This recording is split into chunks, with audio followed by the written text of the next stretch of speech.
Redup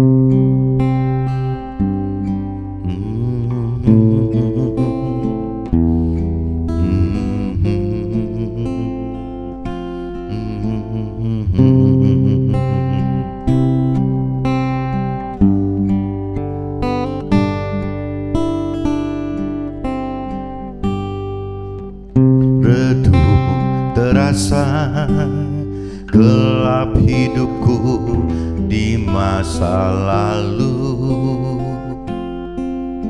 yang penuh dosa.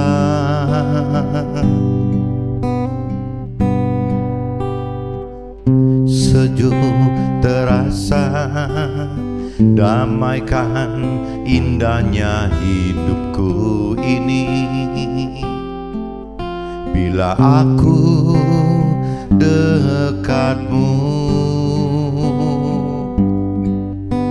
Selamat tinggal masa lalu,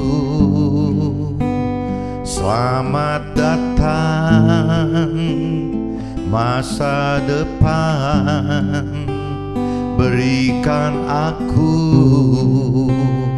ampunanmu dan kesempatan untuk diriku, Tuhan.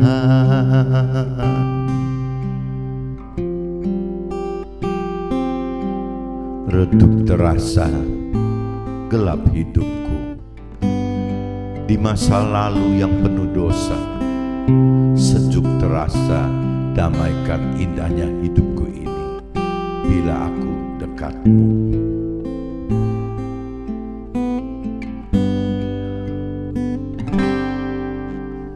Karang di laut tersapu gelombang yang besar.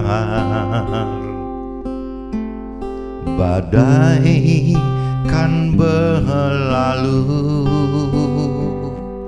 semua kan berubah bila niatlah di dasar hatimu. Sembahlah Tuhanmu.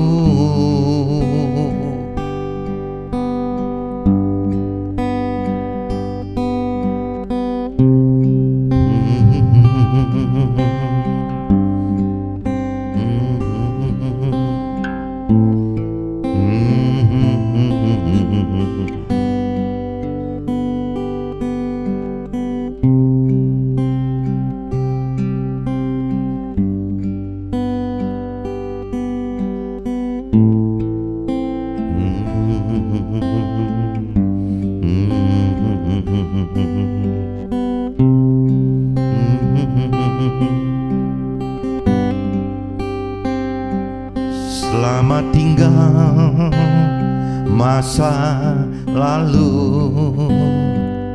selamat datang masa depan. Berikan aku ampunanmu dan kesempatan untuk diriku, Tuhan.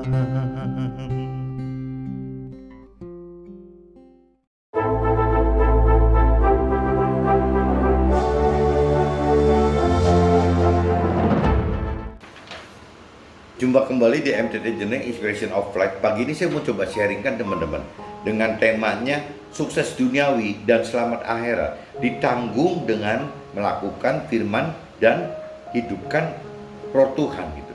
Jadi ini kalau lebih detailnya sukses untuk mendapatkan sukses duniawi dan juga keselamatan akhirat sekaligus gitu. Ya, kita harus apa? Harus menanggung gitu, harus menebus, harus melakukan ya firman dan hidupkan roh Tuhan, teman-teman.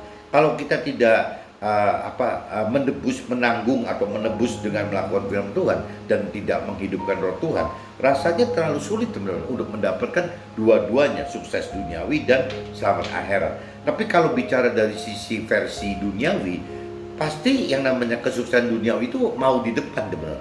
Jadi makanya di dalam kitab suci Nasrani gitu dibikin dua kitab, dibagi dua kitab perjanjian lama dan kitab perjanjian baru. Nah, karena Tuhan tahu bahwa manusia itu lebih hidup dari sisi duniawi, makanya perjanjian lama itu ditaruh di depan, teman-teman. Baru menyusul perjanjian baru. Nah, perjanjian lama teman-teman lebih banyak bicara kesuksesan duniawi, teman-teman. Adapun perjanjian baru lebih banyak bicara keselamatan akhirat. Jadi manusia itu pengenalan pengertiannya teman, apabila tidak mengerti akan firman Tuhan, tidak bisa membedakan antara yang dimaksud dengan firman yang berorientasi kepada sukses duniawi dan juga firman Tuhan yang berorientasi kepada keselamatan akhirat. Dan kadang-kadang teman-teman, kalaupun misalnya kita teman-teman sudah mengenal bahwa Tuhan menginginkan keselamatan akhirat itu nomor satu, seperti yang di kitab Matius pasal 6 ayat 33, itu kan jelas-jelas firman katakan dahulukan kerajaan Allah dan kebenarannya, baru lain ditambahkan. Nah, kerajaan Allah dan kebenarannya jelas keselamatan akhirat teman-teman. Nah, itu ada di depan. Itu kalau bicara versi rohani. Tapi kalau versi duniawi tidak teman-teman. Pengennya sukses duniawi di depannya, beda di situ. Dan kita yang sudah lebih mengerti akan rancangan kehendak Tuhan bahwa yang penting itu adalah keselamatan akhirat, itu saja sangat sulit mematikan daging kita yang tetap menuntut gitu, suasananya menuntut untuk bisa mendapatkan priority sukses duniawi dulu, sukses duniawi, kebahagiaan duniawi, pemenuhan jadi kepenuhan duniawinya harus dalam hidup itu harus dipenuhi dulu. Jadi lebih ke situ, padahal kita udah mengenal udah mengerti bahwa rancangan kehendak Tuhan itu adalah memprioritaskan keselamatan akhirat. Tetap aja teman-teman. Nah, ini sebelum saya bicara lebih dalam, nanti saya coba kupas di draft. Saya coba dasar-dasar sharingnya saya utarakan dulu dari kitab Roma teman-teman. Kitab Roma pasal 3 ayat 19 sampai 31 teman-teman. Saya baca universal dan cepat aja. Saya baca cepat aja teman-teman. Jadi kitab Roma pasal 3 ayat 19 sampai 31 teman-teman. Nah, tetapi kita tahu bahwa segala sesuatu yang tercantum dalam kitab Taurat ditujukan kepada mereka yang hidup di bawah hukum Taurat, supaya tersumbat setiap mulut dan seluruh dunia jatuh ke bawah hukuman Allah gitu. Nah, ini jadi hukum Taurat itu ya memang bisa menyebabkan dosa, ya ada di hukum Taurat teman-teman. Makanya di sini dikatakan firman dan seluruh dunia jatuh ke bawah hukum Allah gitu. Jadi memang yang untuk bisa membuat orang berdosa nggak berdosa itu parameternya banyaknya dari hukum Taurat yang ada di perjanjian lama teman. Kalau di kitab Nasrani itu adanya di kitab perjanjian lama gitu. Nah, kalau cerita lanjutnya teman-teman. Nah, ini kalau judul perikopnya dari 21 teman, ayat 21 sampai ayat 31 gitu. Itu judulnya sudah berubah, manusia dibenarkan karena iman. Itu kalau bicara kita lanjut dari ayat 21 sampai 31. Kalau tadi kita potong ayat 19-20, itu judul perikopnya semua manusia adalah orang berdosa. Yaitu karena perjanjian lama itu yang bisa menggambarkan bahwa kita ini manusia berdosa teman. Tanpa kita perjanjian lama kita tidak mengenal akan manusia yang berdosa gitu. Jadi memang berguna banget gitu kita perjanjian lama, harus bisa dikait dengan kita perjanjian baru gitu. Nah, ini saya coba baca dulu teman-teman. Manusia dibenarkan karena iman. Tapi sekarang tanpa hukum Taurat, kebenaran Allah telah dinyatakan seperti yang disaksikan dalam kitab Taurat dan kitab-kitab para nabi, yaitu kebenaran Allah karena iman dalam firman Tuhan bagi semua orang yang percaya, sebab tidak ada perbedaan. Ini saya langsung universal aja teman-teman. Kata-kata Yesus itu saya ganti jadi firman Tuhan aja supaya artinya jadi meluas teman-teman. Bisa untuk yang non Nasrani juga, buat keluarga saya dan teman-teman yang non Nasrani juga gitu. Saya ulang, yang itu kebenaran Allah karena iman dalam firman Tuhan bagi semua orang yang percaya, sebab tidak ada perbedaan. Karena semua orang telah berbuat dosa dan telah kehilangan kemuliaan Allah. Ini kalau cerita kita masuk ke dalam kitab perjanjian lama akan begitu teman-teman. Nah, kalau kita bicara masuk ke kitab perjanjian baru, yaitu berarti penembusan itu. Jadi ya banyaknya bicara bagaimana sudah orientasi berpikirnya udah beda teman-teman. Dan oleh kasih karunia telah dibenarkan dengan cuma-cuma karena penebusan dalam firman Tuhan tadi gitu. Firman Tuhan telah ditentukan Allah menjadi jalan perdamaian karena iman dalam darahnya. Hal ini dibuatnya untuk menunjukkan keadilannya karena ia telah membiarkan dosa-dosa yang telah terjadi dahulu pada masa kesabarannya. Maksudnya ialah untuk menunjukkan keadilannya pada masa itu supaya nyata bahwa ia benar dan juga membenarkan orang yang percaya kepada firman Tuhan gitu. Jika demikian, apakah dasarnya untuk bermegah? Ya tidak ada. Berdasarkan apa? Berdasarkan perbuatan? Tidak, melainkan berdasarkan iman gitu. Karena kami yakin bahwa manusia dibenarkan karena iman dan bukan karena ia melakukan hukum Taurat. Atau adakah Allah hanya Allah orang Yahudi saja? Bukankah ia juga adalah Allah bangsa-bangsa lain?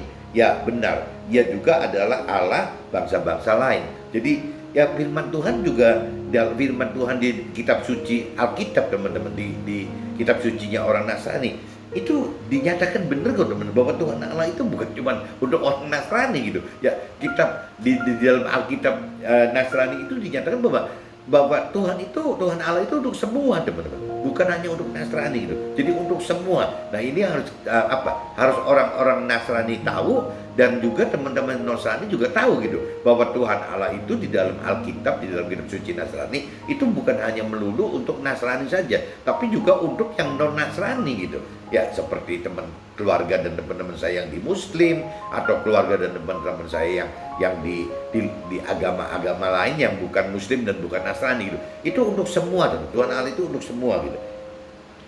Nah, artinya kalau ada satu Allah yang akan membenarkan baik orang bersunat karena iman, ya, maupun orang yang tak bersunat juga karena iman gitu. Ya, jika demikian, adakah kami membatalkan hukum Taurat karena iman gitu? Ya, sama sekali tidak. Sebaliknya kami meneguhkannya. Jadi di sini benar-benar Tuhan tegaskan, firman Tuhan tegaskan bahwa ya sampai diumpamakannya orang bersunat tidak bersunat. Ya kalau di Muslim kan umumnya memang harus bersunat. Kalau di Nasrani sebenarnya secara rohani tidak ada perintah Tuhan memerintahkan untuk harus disunat. Adapun orang Nasrani yang sunat, karena dengan pola pikir secara medis mau bersih teman-teman, supaya bisa lebih bersih gitu. Cuma itu saja, tapi tidak ada keharusan gitu. Beda dengan di Muslim gitu. Nah firman Tuhan katakan begitu gitu. Jadi artinya kalau ada satu Allah yang akan membenarkan baik orang bersunat karena iman, maupun orang-orang tak bersunat juga karena iman. Jika demikian adalah kami membatalkan hukum Taurat karena iman gitu. Sama sekali tidak, sebaliknya kami meneguhkannya. Jadi hukum Taurat di kitab perjanjian lama itu tidak dihapuskan teman-teman, tetap jadi, malah di sini dikatakan bukan dibatalkan tapi malah diteguhkan. Ada juga firman Tuhan yang katakan disempurnakan gitu. Jadi kitab perjanjian baru itu firmannya itu meneguhkan dan menyempurnakan kitab perjanjian lama teman-teman. Firman Tuhan di kitab perjanjian lama. Nah ini saya sudah baca di kitab Roma teman-teman, pasal 3 ayat 19-31. Nah saya langsung masuk aja di kitab Matius teman-teman, supaya bisa langsung nanti cepat masuk ke draft gitu. Di kitab Matius pasal 16 teman-teman, ayatnya 21 sampai 28. Kitab Matius 16 ayatnya 21 sampai 28 teman-teman. Ayatnya 21 sampai 28. Ini hampir satu perikop teman-teman. Oh ini malah satu perikop kok, satu perikop. Nah judul perikopnya teman-teman, pemberitahuan pertama tentang ya Yesus itu, penderitaan Yesus dan syarat-syarat ya mengikuti Yesus itu. Itu judul perikopnya itu teman-teman. Jadi ini nanti ujung-ujungnya pasti bagaimana melakukan firman Tuhan nggak gampang gitu teman-teman. Nah ini saya coba bacakan teman-teman sebentar. Coba saya Sejak waktu itu Yesus mulai menyatakan kepada murid-muridnya bahwa ia harus pergi ke Yerusalem dan menanggung banyak penderitaan dari pihak tua-tua, imam-imam kepala dan ahli-ahli Taurat, lalu dibunuh dan dibangkitkan pada hari ketiga. Nah ini kalau kita bicara secara universal teman-teman, berarti pelaku firman Tuhan apabila kita mengikuti pola kehidupannya Nabi Isa, Yesus tadi gitu, ya berarti kan kita mengikuti apa yang diperintah peraturan oleh firman Tuhan teman-teman. Kita melakukan firman Tuhan gitu. Nah, kalau di Nasrani itu jelas teman-teman, di sini dicantumkan bahwa waktu kita melakukan firman, kita itu harus menanggung banyak penderitaan, ya, bahkan kita harus mematikan daging kita gitu. Dan dibangkitkan dengan yang karakter baru gitu. Jadi harus mengalami perubahan. Jadi dari ayat 21 ini sudah menerjemahkan 3 hal teman-teman. Jadi kalau seandainya orang yang mengikuti firman Tuhan, melakukan firman Tuhan di dalam Nasrani tidak mengalami perubahan semacam 3 macam perubahan ini, ya berarti belum berubah teman-teman. Jadi satu, jelas mengalami penderitaan untuk berubah dari cara lama hidup baru, hidup cara lama ke dalam hidup cara baru itu. Satu, harus mengalami penderitaan. Kedua, ya harus berani mematikan nafsu-nafsu daging kita. Nah, ketiga itu ya dibangkitkan dengan pola-pola hidup baru gitu. Ya bagaimana yang sering di-sharingkan bermetamorfosa dari mulai gambarannya jadi ulat, jadi kepompong dan jadi ke kupu-kupu gitu. Nah, dimana kalau ulat ya berarti kan kalau gampangnya gitu, ulat itu masih makannya daun teman. Kehidupan ulat itu ya hidup dengan makan daun gitu. Yang namanya kepompong itu berarti bagaimana dia berdiam diri untuk ya mengenal, mengerti akan firman Tuhan, ya bagaimana untuk sampai mendapatkan pengertian lebih dalam gitu, mampu mendapat pengertian dalam dan sampai berani untuk setat melakukan. Nah, cerita menjadi kupu-kupu berarti sudah dalam kondisi kita berani melakukan firman Tuhan. Nah, waktu berani melakukan firman Tuhan itu, yang dikerjakan oleh kupu-kupu itu adalah makanannya bukan daun lagi teman-teman, tapi bunga. Ya, dia mencari sari madu dari bunga-bunga gitu. Nah, ini udah kelihatan banget teman-teman. Jadi yang di sini dikatakan sekali lagi gitu, ya pelaku firman Tuhan itu tidak aneh. Kalau satu mendapatkan penderitaan, kedua harus mematikan nafsu-nafsu daging duniawinya, ketiga ya harus bangkit dengan kehidupan baru gitu yang mengalami proses metamorfosa dari ulat yang lama, gaya hidup yang lama menjadi kepompong, berarti bagaimana berdiam diri untuk mengenal mengerti firman Tuhan, dan yang ketiganya melakukan firman Tuhan, melakukan firman Tuhan dalam bentuk kupu-kupu. Nah, bedanya yang jelas, yang manusia lama kita itu seperti ulat, makanya daun gitu. Manusia baru kita ya berarti makanannya sudah sari madu dari bunga-bunga. Nah, itu yang teman-teman harus camkan, ada 3 itu teman-teman. Tetapi Petrus menarik Yesus ke samping dan menegur dia. Katanya, Tuhan, kiranya Allah menjauhkan hal itu. Hal itu sekali-kali tak akan menimpa engkau. Jadi, tetapi Petrus menarik Yesus ke samping dan menegur, katanya, kiranya Allah menjauhkan hal itu. Hal itu sekali-kali tak akan menimpa Yesus, maksudnya gitu. Nah, ini kan maksudnya si Petrus kan baik teman-teman, secara pola pikir rasio gitu. Ya, waduh, ini kalau dibiarkan ya si Nabi Isa ini, Yesus ini akan menderita, ya akan mati gitu, mati gitu, dan ya mati dan dibangkitkan nanti. Tapi kan Petrus tidak mau si Nabi Isa atau Yesus ini mati gitu. Nah, makanya dia bilang kiranya Allah menjauhkan hal itu sekali-kali tak akan menimpa Yesus, Nabi Isa itu. Maka Nabi Isa atau Yesus itu berpaling dan berkata kepada Petrus, malah marah gitu. Nabi Isa atau Yesusnya marah, nyala iblis. Engkau batu sandungan bagiku, sebab engkau bukan memikirkan apa yang dipikirkan Allah, melainkan apa yang dipikirkan manusia. Jadi Yesus, Nabi Isa ini malah marah kepada Petrus gitu. Ya karena kalau sampai Yesus tidak mengalami penderitaan, tidak mengalami kematian, wafat gitu ya, tidak bangkit, ya tidak akan bangkit gitu. Pada hari ketiga tidak akan bangkit. Nah, kalau sampai apa yang Petrus ingini terjadi dalam kehidupan Nabi Isa atau Yesus tersebut gitu. Nah, itu yang Yesus marah kepada Petrus gitu. Ya seperti itu. Meskipun secara pribadi Yesus gitu sebagai manusia teman-teman, dia ngerasa nggak gampang gitu ya untuk menghadapi hal ini, mati di kayu salib itu gitu, wafat di kayu salib itu nggak gampang teman. Tetap gitu, tetap berat, tapi tetap karena imannya Nabi Isa atau Yesus tersebut, ya tetap dia mengendaki agar apa yang Tuhan Allah sudah rancangkan ya biarlah terjadi gitu, terjadi dalam kehidupannya dia gitu. Kita juga harus belajar seperti itu teman-teman. Lalu Yesus berkata kepada murid-muridnya, setiap orang yang mau mengikut aku, jadi setiap orang yang mau mengikut firman Tuhan, dia harus menyangkal dirinya, memikul salibnya dan mengikut ya firman Tuhan gitu, mengikut firman Tuhan. Jadi Yesus katakan gitu, ini balik lagi kalau versi rohani Nasrani kan begitu ya, siapa yang mau melakukan firman Tuhan ya harus seperti itu gitu, harus memang berani mengikuti jejaknya Nabi Isa atau Yesus itu ya dengan melakukan firman, dengan harus menyangkal diri dan harus memikul salib ya, itu sampai mati di kayu salib itu teman-teman. Jadi untuk secara Nasrani ya contohnya bisa nggak kita melakukan firman ya sampai dengan konsekuensi seperti Nabi Isa atau Yesus alami gitu. Tapi kalau untuk non Nasrani ya sama teman, bagaimana caranya teman-teman yang non Nasrani, baik teman keluarga dan teman-teman yang Muslim atau yang agama lain yang melakukan firmannya masing-masing aja teman-teman.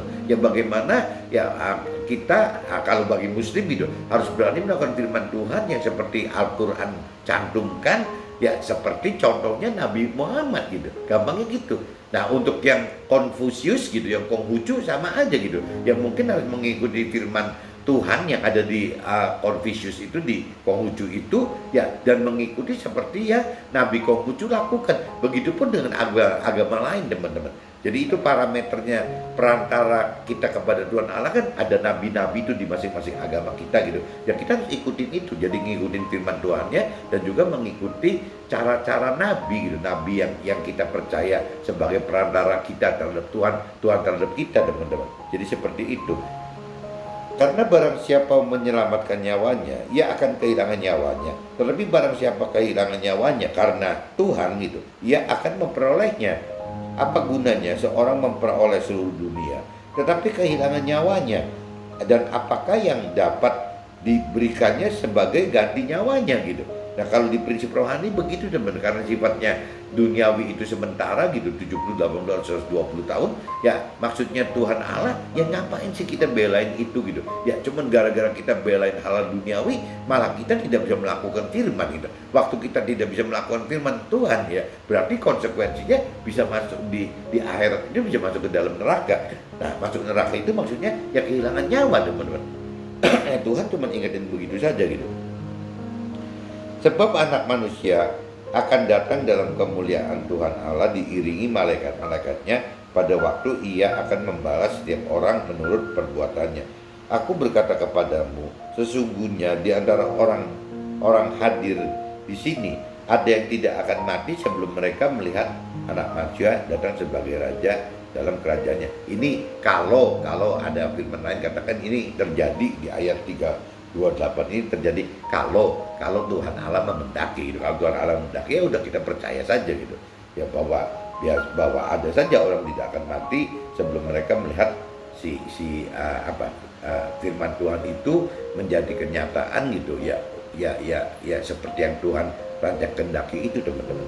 Nah ini saya sudah bacakan teman-teman di kitab Roma pasal 3 ayat 19:31 dan kitab Matius pasal 16 ayat 21-28. Nah saya langsung masuk ke draft aja teman-teman, siapa tahu dengan penjelasan di draft jadi lebih nyata gitu, seperti yang dialami nanti teman-teman juga gitu. Pengenalan akan firman menghasilkan firman yang bersifat logos atau firman yang tertulis dan tertulis dan baku sebagai hukum, yang hanya sebagai hukum terkesan sangat kaku gitu, aturannya gitu, sangat kaku aturan tanpa apa ya, terkesan ada kasih karunia yang dari Tuhan gitu. Jadi apa ya, jadi kalau bicara di firman yang berbentuk logos itu aturannya kayak baku sekali teman-teman ya, kayak hukum sekali gitu. Jadi ya tangan ganti tangan, gigi ganti gigi gitu. Jadi tidak ada unsur kasih karunia dari Tuhan itu. Tapi waktu kita sudah mengenal Tuhan lebih dalam gitu, ya bahwa di dalam Tuhan itu ada kasih karunia Tuhan, di dalam Tuhan itu ada iman gitu. Ternyata bukan hanya soal pengenalan firman Tuhan saja gitu yang kita harus kuasain, tetapi kita juga harus bisa lebih mengerti dari pengenalan itu, ya bentuknya yaitu bahwa di dalam Tuhan itu ada kasih karunia, tidak sekaku yang dihukum firmannya gitu, dan juga ada iman teman. Ya bagaimana kalau kita percaya kepada Tuhan ya banyak hal yang memang jadi akhirnya terjadi keajaiban-keajaiban. Banyak ceritanya begitu teman-teman. Kayak contohnya kalau cerita ada perwira yang bukan pengikut Tuhan gitu, ya dia percaya bahwa firman Tuhan atau Tuhan bisa menyembuhkan dengan ada jarak gitu. Ya dia imani itu dan memang sembuh teman-teman. Ada juga yang cuma sekedar tidak mengerti akan Tuhan dan firman Tuhan, tapi sekedar menjamah bajunya aja, jubahnya saja, ya langsung bisa sembuh. Ya itu kembali ke kan iman. Jadi ada unsur-unsur. Tapi kalau bicara teoritis, ya orang-orang yang tidak mengerti akan firman Tuhan, ya tidak akan mempan, teman-teman. Tidak akan mendapatkan mujizat atau keajaiban yang dari Tuhan. Tapi dalam realitanya Tuhan tidak. Tuhan kita tidak seperti itu gitu. Jadi Tuhan itu tetap maha besar, maha kuasa, ya milik dari semua gitu. Ya akhirnya Tuhan Allah bisa juga berbuat seperti itu gitu. Yang penting orang itu beriman gitu. Jadi tidak harus orang yang melakukan firman Tuhan ya baru pasti dapat itu. Ya itu jelas gitu bagi orang-orang yang sudah di dalam Tuhan ya perkataannya gitu. Tapi tidak lepas kemungkinan orang-orang yang masih belum di dalam Tuhan juga akan mengalami mujizat Tuhan apabila orang tersebut benar-benar beriman. Nah bahkan di firman yang tadi di kitab Matius pasal 16 21-28 dinyatakan orang cerita sunat nggak sunat itu tadi kan umpamanya gitu. Jadi kalau orang tidak bersunat pun kalau dia beriman bisa saja gitu Tuhan membuat mujizat atau keajaiban bagi orang yang belum terima Tuhan tersebut gitu.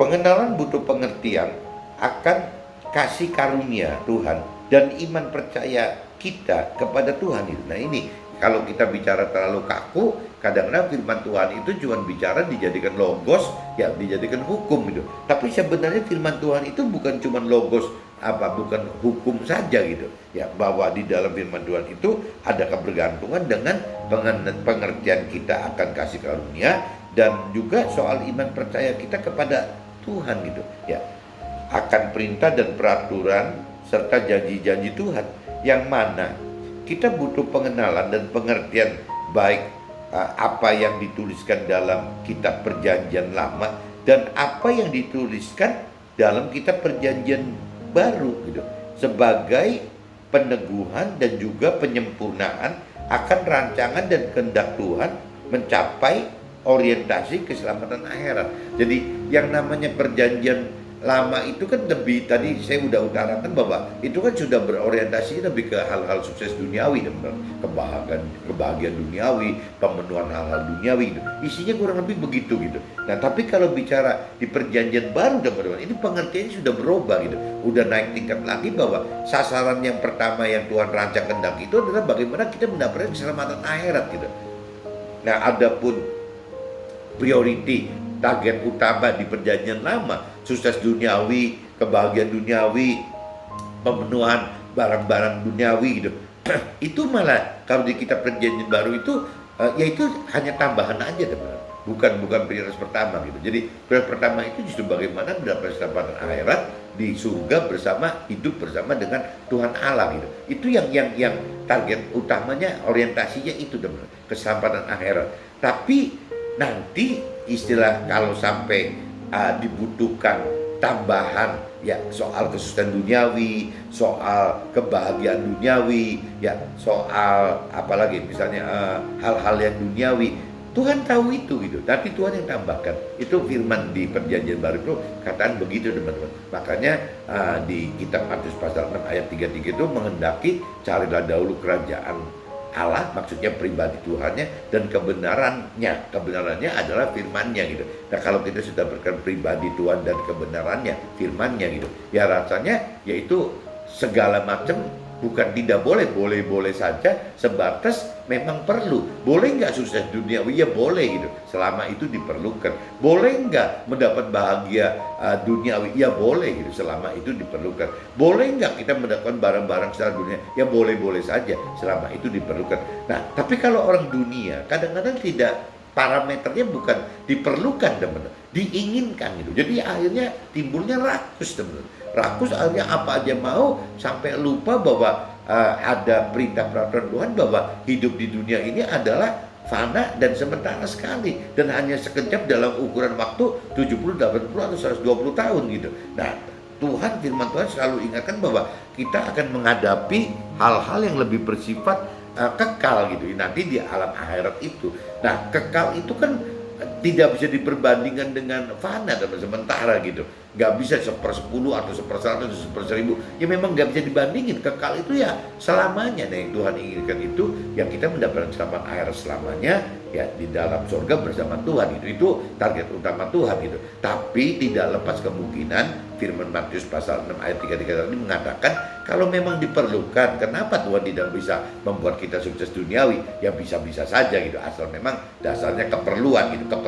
Keperluan siapa? Ya keperluan Tuhan gitu. Ya bisa nggak Tuhan penuhin misalnya kebahagiaan duniawi? Ya bisa-bisa aja gitu ya. Tuhan penuhin, ya bisa sebagai contoh kali. Ya waktu Tuhan pakai kita sebagai alat Tuhan, sebagai contoh buat orang duniawi bahwa tuh kalau ikut Tuhan bisa aja gitu. Kenapa nggak bisa? Ya untuk menjadi orang yang sukses duniawi. Kenapa nggak bisa jadi orang yang bahagia duniawi? Kenapa tidak bisa mendapatkan hal-hal duniawi? Ya itu bisa aja Tuhan jadikan seperti itu. Tapi kan jangan sampai kita yang mendapatkan itu yang malah terjebak seperti orang duniawi tadi, teman-teman. Kan jadi kacau gitu. Target Tuhannya bukan itu kok. Nah, kita perjanjian lama lebih berorientasi akan kesuksesan dan kebahagiaan di dunia. Karena ini dibutuhkan untuk awal sebelum alami kedewasaan rohani. Adapun kita perjanjian baru berorientasi kepada keselamatan dan hidup bersama Tuhan di akhirat nanti. Nah ini saya cuma bikin notes gitu teman-teman bahwa kenapa sih gitu ya perjanjian lama didasari dengan sukses duniawi dan bahagia duniawi dulu. Karena kita belum dewasa rohani teman-teman. Jadi Tuhan tahu itu ya biasa gitu waktu bayi rohani, anak-anak rohani ya dikasih hal-hal yang sifatnya duniawi jadi tertarik. Tapi begitu nanti sudah mulai mengerti lebih dalam akan firman Tuhan, ya Tuhan akan ajak bahwa ya diberi kesadaran, diberi kedewasaan rohani bahwa ya yang ditarget itu bukan hal-hal seperti yang bayi rohani inginkan atau anak-anak rohani inginkan, tapi ya kita harus mulai belajar berubah menjadi lebih dewasa rohani dengan cara ya menjadi remaja rohani dan meningkat menjadi dewasa rohani. Tuhan seperti itu teman-teman. Jadi Tuhan itu tidak mengingkari pentingnya perjanjian lama teman-teman. Ya kalau perjanjian lama tidak ada, mungkin orang banyak yang susah gitu. Ya karena mereka masih bayi dan anak-anak rohani gitu. Untuk transisi menjadi remaja dan dewasa rohani itu nggak bisa kalau tidak ada kita perjanjian lama. Nah itu gunanya kita perjanjian lama di situ teman-teman. Tapi jangan sampai kita seumur hidup sampai expire date-nya kita nyampe gitu 70, 80 atau 120 tahun kita stuck gitu. Kita berhenti di menjadi bayi rohani dan anak-anak rohani. Nah, itu kan konyol sekali teman-teman. Ya mestinya kan setelah kita ngecam gitu bahwa ada priority dari Tuhan untuk bayi rohani atau anak rohani. Setelah kita tahu bahwa Tuhan, ya kita harus mengerti firman Tuhan lebih dalam lagi. Ya sehingga kita mau dari anak-anak rohani nyebrang gitu, berubah, bermetamorfosa dari mulai menjadi bayi dan kanak-kanak rohani menjadi remaja rohani dan menjadi ya itu gitu, ya menjadi dewasa rohani itu teman-teman. Tuayan janji-janji Tuhan butuh pengenalan akan firman Tuhan sebagai logos untuk dapatkan pengertian dasar dan diteguhkan atau disempurnakannya dengan pengertian firman dan pertimbangan kasih karunia serta iman gitu. Dan juga roh Tuhan menjadi firman yang hidup sebagai rema gitu. Jadi kalau bicara kita sudah lebih dalam mengerti firman Tuhan teman-teman, yang namanya firman Tuhan itu jadi bisa jadi dua persepsi teman-teman. Persepsi pertama istilahnya ya firman Tuhan itu kaku sekali berupa hukum gitu. Tapi persepsi pengertian kedua itu beda teman-teman. Bagaimana firman Tuhan itu setelah dipertimbangkan adanya kasih karunia Tuhan gitu, ya adanya iman gitu. Ini jadi akhirnya berubah teman-teman. Tidak sesaklek yang namanya kalau kita membaca firman Tuhan secara logos gitu. Nah ini yang kita mesti perlukan ini teman. Nah untuk bisa menjadikan firman itu hidup ya kita butuh yaitu ya satu kita dasar sekali itu kita harus mau mengenal firman Tuhan. Kedua kita harus mampu mengerti firman Tuhan teman. Waktu kita mampu mengerti firman Tuhan kita tahu bahwa ada unsur roh Tuhan yang mesti dihidupkan di dalam roh kita gitu. Nah, waktu melakukan firman Tuhan juga sama teman-teman. Kalau sampai tidak menghidupkan roh Tuhan, tidak mungkin kita mampu mengerti, apalagi melakukan firman Tuhan itu. Nah, waktu kita sudah mengerti bahwa harus menghidupkan roh Tuhan untuk mampu mengerti firman Tuhan dan mampu melakukan firman Tuhan. Nah, ini yang tadi gitu. Jadi akhirnya ada unsur-unsur lain yang misalnya pertimbangan kasih karunia Tuhan itu ternyata besar sekali, tidak sekaku seperti yang di perjanjian lama gitu. Begitupun soal iman. Iman itu mempengaruhi teman-teman, bisa mempengaruhi. Nah, setelah kita hidupkan roh Tuhan, ya kita beriman, kita istilahnya roh Tuhannya sudah hidup, kita beriman, sudah lebih mengerti akan kasih karunia Tuhan, sudah mengenal hukum-hukum Tuhan, ya otomatis kita menjadi dewasa rohani teman-teman. Nah, waktu kita menjadi dewasa rohani, firman itu jadi berubah, yang tadinya cuma sebatas logos berubah menjadi rema. Rema adalah firman Tuhan yang digerakkan dari dorongan Tuhan itu kepada kita melalui roh Tuhan yang ada di dalam roh kita. Urutannya seperti itu teman-teman. Jadi kita ini akan merasa hidup benar-benar berasa firman Tuhan itu hidup apabila memang ya bukan cuma sekedar bagaimana kita memiliki kedalaman pengenalan akan firman Tuhan, bukan cukup hanya memiliki kedalaman pengertian, mampu mengerti firman Tuhan, dan bukan cukup keberanian untuk melakukan firman Tuhan, tapi ya itu tadi teman-teman. Jadi bagaimana caranya kita bisa menghidupkan roh Tuhan ya, sehingga kita tahu gitu sejatinya Tuhan itu seperti apa gitu ya. Yang jelas ya, kalau kita sudah tahu sejatinya Tuhan seperti apa, ya Tuhan itu tidak sekaku gitu, semati ya firman yang berupa logos tadi. Jadi firman itu pasti menjadi rema teman-teman. Nah, waktu firman itu menjadi rema, akhirnya kita hidup ya berasa setiap saat bersama Tuhan teman-teman. Karena firmannya hidup gitu. Nah, kita jadi butuh sekali bagaimana terus-menerus menggali pengenalan pengertian akan firman Tuhan, makin banyak dan makin banyak lagi gitu. Kenapa? Ya karena pengenalan pengertian akan firman yang kita gali banyak tadi itu dapat kita mengerti teman-teman. Karena kembali lagi, karena roh Tuhan yang beri pengertian.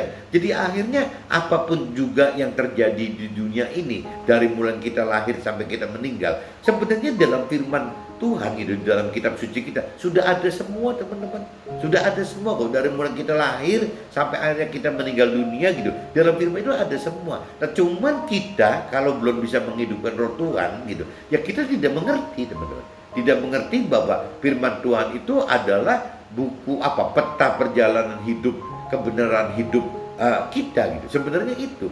Nah, ini yang mesti butuh. Ya pertama jelas kedalaman pengenalan akan firman Tuhan, kita juga butuh kedalaman untuk mampu mengerti firman Tuhan, dan kita juga butuh keberanian gitu ya melakukan firman Tuhan dengan cara apa? Ya tadi harus menghidupkan roh Tuhan untuk mengerti dan melakukan firman Tuhan, dan juga butuh iman teman-teman. Iman dari kita sendiri sebagai proof, sebagai bukti bahwa memang kita percaya sama Tuhan teman-teman. Jadi kalau kita sudah kembali lagi, kalau kita sudah bisa menghidupkan roh Tuhan, kita itu jadi akhirnya malah jadi senang sekali. Hidup itu akan mengalami bukan terpaksa mengenal atau mengerti firman Tuhan, tapi memang kebutuhan. Akhirnya firman Tuhan itu menjadi kebutuhan hidup kita gitu. Karena tanpa ada pengenalan lebih dalam, lebih banyak akan firman Tuhan, hidup kita ini jadi seperti tidak ada komunikasi dengan Tuhan teman-teman. Tapi semakin banyak kita mengenal firman Tuhan dan semakin banyak kita melakukan firman Tuhan teman-teman, ya berarti kita akan makin dekat dengan Tuhan. Gampangnya gitu teman-teman.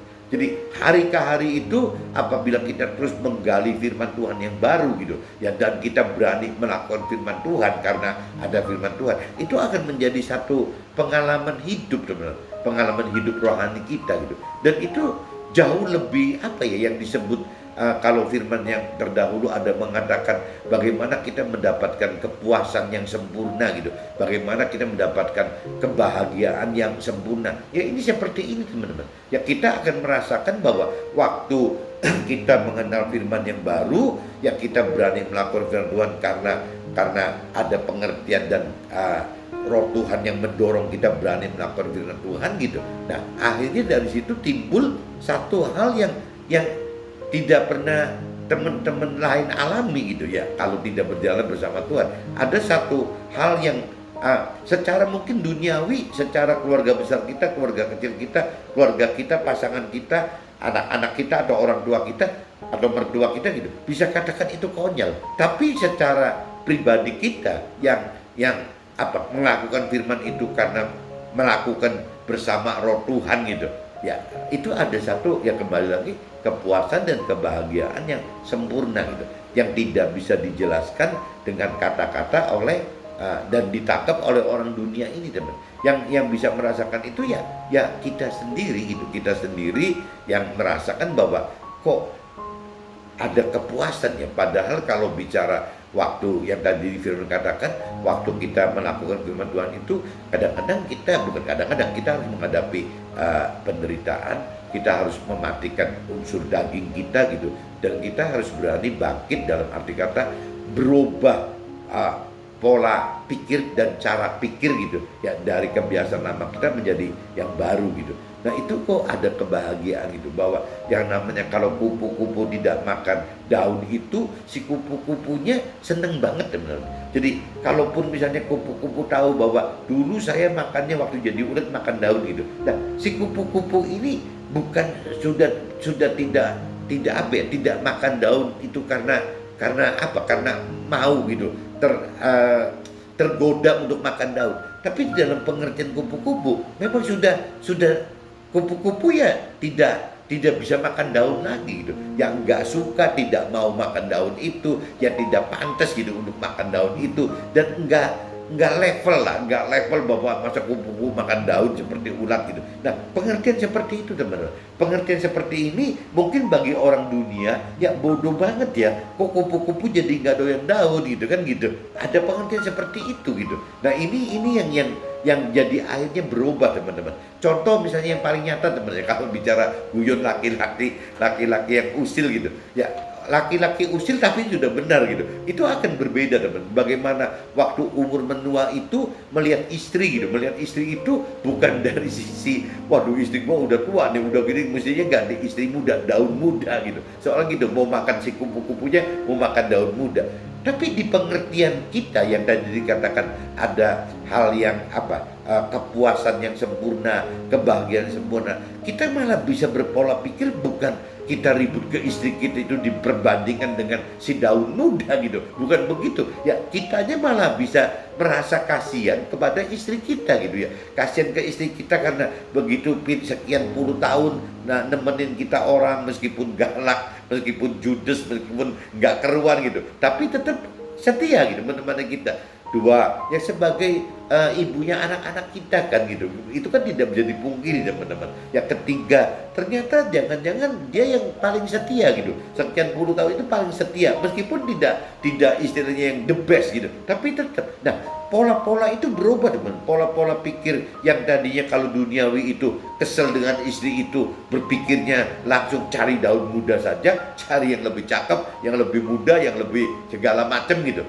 Tapi begitu kita sudah lebih mengerti akan firman Tuhan, kita roh Tuhan sudah hidup di dalam pengertian kita, roh Tuhan itu sudah hidup dalam keseharian hidup kita, itu polanya berubah, langsung berubah gitu. Ya bahwa makin sayang dan makin tidak bisa meninggalkan istri kita yang sudah menua itu gitu, tidak dengan mengkompensasi mencari daun muda gitu, tapi malah masuk ke dalam ya kasih gitu teman-teman. Nah itu yang disebut mungkin bagi orang rohani disebutnya yaitu ada kepuasan yang sempurna dan kebahagiaan sempurna. Waktu kita berpikir seperti itu ya, kita bertindak seperti itu terhadap istri kita gitu. Nah orang dunia akan mengatakan bahwa itu kok bodoh banget ya, padahal uang sampai berjibun segitu banyak gitu. Kalau cerita pengen dapat istri simpanan sih, pengen dapat 10 kali, 11-an kali, belasan simpanan gitu, atau pengen dapat puluhan simpanan, mudah-mudah aja gitu, karena sudah berjibun sekali gitu. Itu orang dunia yang masih duniawi akan dengan pola pikir seperti itu teman-teman. Jadi tetap masih kepikir begitu gitu. Nah ini yang Tuhan inginkan kan justru bagaimana caranya kita supaya bisa dengan pola pikir dan cara-cara hidup yang baru teman-teman. Nah ini tercantum ada di dalam kita perjanjian baru itu teman-teman. Kitab Perjanjian Baru itu larinya ke situ, ya lebih bicara keselamatan akhirat itu gitu. Bagaimana mencari kepuasan dan kebahagiaan yang sempurna secara rohani.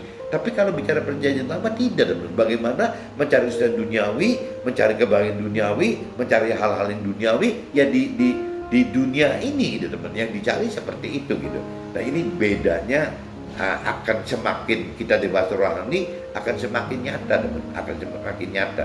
Nah, cuman kalau kita bicara lebih detailnya, teman-teman, kadang-kadang kalau kita mau belum benar-benar full dewasa rohani, biasanya kita akan menghadapi juga, teman-teman, meskipun pengertian kita sudah lebih dalam gitu, mengenal akan kebenaran firman Tuhan gitu, tapi tetap loh, teman-teman, secara daging kita kadang-kadang masih tetap mengharapkan yaitu priority duniawi tadi gitu, yang berupa kesusahan duniawi, kebahagiaan duniawi, pemenuhan nafsu-nafsu daging, ya pemenuhan hal-hal duniawi gitu. Itu tidak bisa dipungkiri, teman. Jadi kadang-kadang lucu sendiri seperti yang saya alami itu. Jadi pengertiannya sudah nyandak ke situ, sudah nyampe ke situ, ke istilahnya target prioritinya, istilahnya keselamatan akhirat dan hidup bersama Tuhan di surga gitu. Kita udah kenal itu, teman-teman. Tapi tetap secara daging kita sulit sekali, teman-teman, untuk mengiyah dan mengaminkan bahwa itu loh yang kita tahu gitu. Itu nggak mudah, teman. Itu nggak mudah. Tetap aja gitu. Di bawah alam sadar kadang-kadang kita melihat orang-orang lain masih kepikiran, iya ya orang ini kok bisa beli mobil gampang banget sih gitu, yang harganya ratusan juta, miliaran, belasan miliar gitu, mudah-mudah aja. Beli rumah yang sekian miliar, sekian belasan miliar, puluhan miliar gitu, mudah-mudah aja. Bikin ini itu, bikin villa, rumah yang ketiga, kelima, ke-10, kok gampang-gampang aja. Nah itu ada, teman. Godaan itu tetap ada, meskipun di dalam pengenalan kita sudah lebih dalam daripada itu. Jadi ini bedanya di situ. Ini kembali lagi ya level iman lagi, bagaimana Tuhan mengajar kita menaikkan level-level iman itu dengan cara ya firman Tuhan katakan daging kita tidak dibunuh, teman. Jadi jangan aneh kalau kita masih dengan pola pikir seperti itu gitu. Karena memang firman Tuhan sengaja buat itu supaya kembali lagi level iman kita bisa meningkat gitu. Jadi kita bisa lebih bagus daripada yang sekarang hidup kita yang jadi kupu-kupunya ya bukan cuma cukup dari ulat menjadi kupu-kupu, tapi akan ada pilihan kupu-kupu yang terindah gitu. Itu yang Tuhan sebenarnya mau. Tuhan Allah itu sebenarnya mau banget gitu kita ini sempurna gitu. Tapi kan bagaimana, teman-teman, kita manusia yang ada dagingnya kan bagaimana sempurna? Yang paling bisa ya kita berusaha maksimal untuk sempurna gitu. Dan nggak mungkin bisa sesempurna yang seperti Tuhan Allah inginkan gitu. Mungkin bisa maksimal mirip-mirip apa yang diperintah peraturan firman Tuhan aja sudah bagus gitu. Kalau orang Nasrani bilang ya bisa serupa Nabi Isa atau Yesus aja udah bagus gitu. Ya kalau kita bicara universal bisa serupa dengan perintah peraturan firman Tuhan di masing-masing agama kita saja sudah bagus sekali, teman-teman. Ya mudah-mudahan hari ini sharing ini bisa tertangkap, teman-teman. Jadi sukses duniawi dan selamat akhirat diperlukan itu ya harus ditebus, harus ditanggung gitu dengan ya kita berani melakukan firman dan hidupkan roh Tuhan di dalam kehidupan kita. Oke, teman-teman, see you, bye bye.